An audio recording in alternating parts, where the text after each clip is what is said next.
when I did it, I carried out this survey. In Japan, we have Japanese Society of Travelers. This is a academic society. And they students are good ones. Inside, they put maybe clinical more than 6%. The keeping survey, what kind of influencing factors are treated in papers. Then I found around 70%, sorry, around 40%, it's the biggest portion of the paper are treating environmental influencing factors. That means many researchers understand this environmental influencing factors is very important in the development of tribology mechanisms. So we'll look into this condition part. Right? This look at analysis about especially atmospheric gas, because it will be very new for you. Other factors, maybe you can imagine, right? Or temperature increase, material will become soft.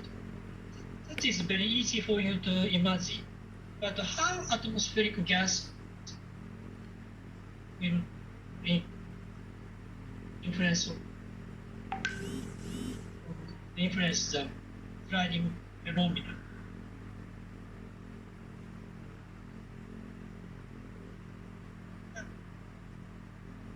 I believe that will be very new for you, and I believe it will help you because we cannot escape from stuff.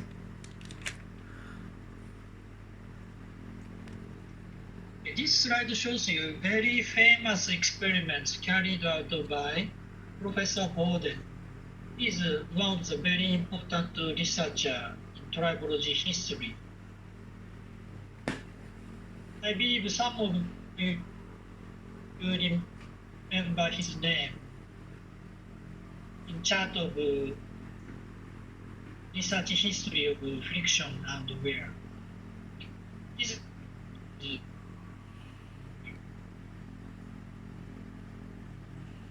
This one was 65 years old.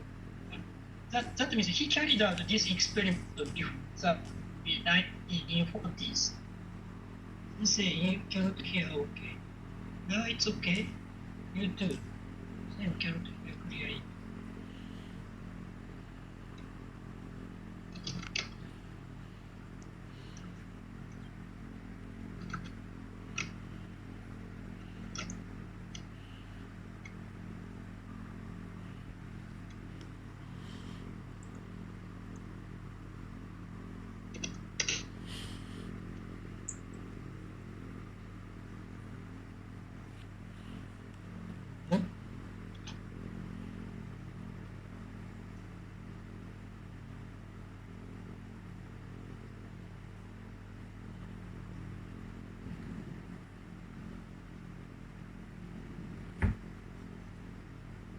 No, it's okay.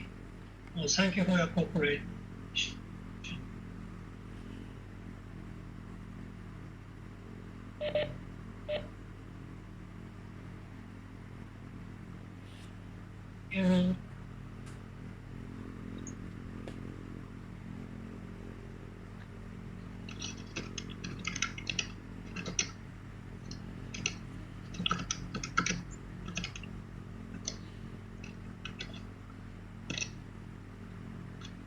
So may I continue? Okay. Okay, thank you. I will continue. Still not clear. Okay. So anyway, he carried out this experiment maybe in 1940s. That means technology at that time is very different from what we experience now. Of course, old fashioned. But he managed to make this experimental tool. Actually, this is made of glass. And using vacuum pump, he could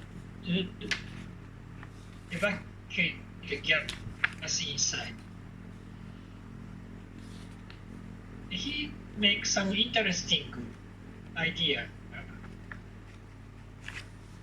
to measure the friction between metallic materials, friction force. This is about friction. He put some metallic wire inside of this glass and put another material color here, C. And he inclined this one, make slope of this wire. Then observe when this color starts to slide and measure the angle of this slide. From the angle, you could estimate coefficient of friction. This is a technique. And this A, chart A, actually horizontal axis is time and the vertical axis is coefficient of friction. Coefficient of friction 1, 2, 3, 4, so it's very high, as you can see. Usually coefficient of friction is less than 1. For A, actually it's nickel on tungsten, so this small piece is made of nickel and the wire is made of tungsten. Then in normal gas, atmosphere, coefficient of friction was around 0.3 or something. So it's very normal. Usually in normal atmosphere, metal to metal contact will give us around 0.2, 0.3, 0.5, something like that. So it's acceptable. Then we pumped out gas from this glass vessel. So inside will become a kind of vacuum. But of course, it's about 1940s technology. Vacuum level is not like this modern technology level. Anyway, it gradually, the coefficient of friction gradually increased. He carried out the same experiment for copper wire and copper color. Cu. Both of them are made of Cu. Friction increased more rapidly. After that, he put electrical current for the wire to make it hot while evacuating. Then suddenly, coefficient of friction goes up.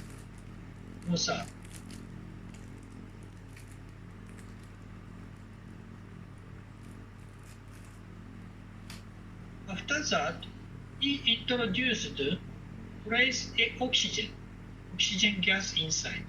Then coefficient of friction goes down sharply.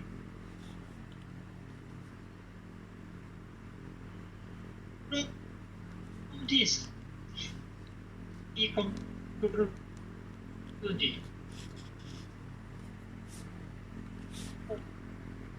oxygen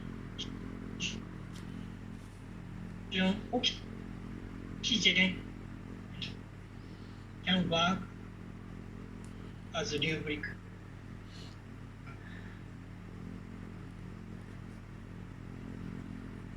He successfully shows the difference between the gas.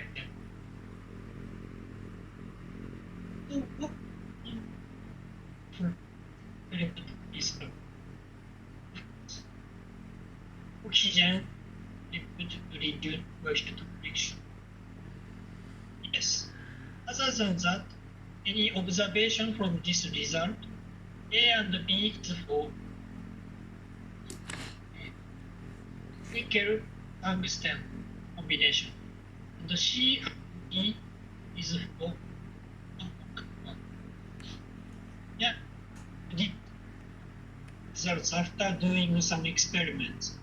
But that's technician technician's job. Engineer's job should be after that. Yeah? Engineer as researcher's job should be after that. After getting results, that's more important. Higher level